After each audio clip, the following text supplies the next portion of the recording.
थारू नृत्य पनि जम्मा 3टा हो यो पनि थारै हो यो पनि थारू नै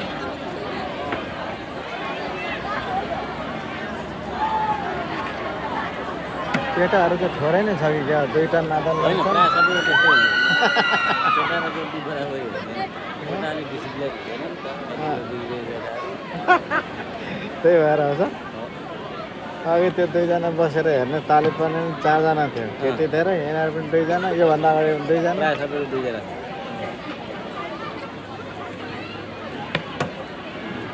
त्यो मादलको इसारा पनि सबैको एउटै रहेछ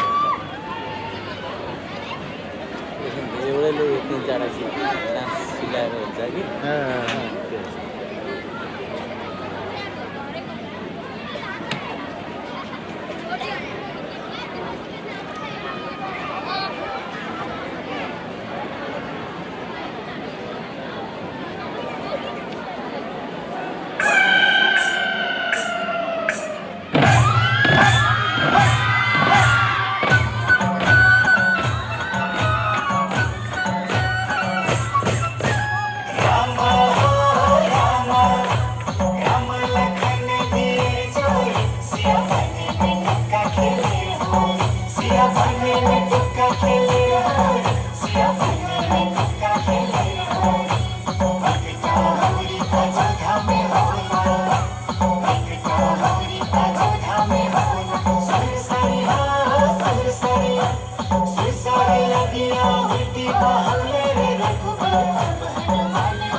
So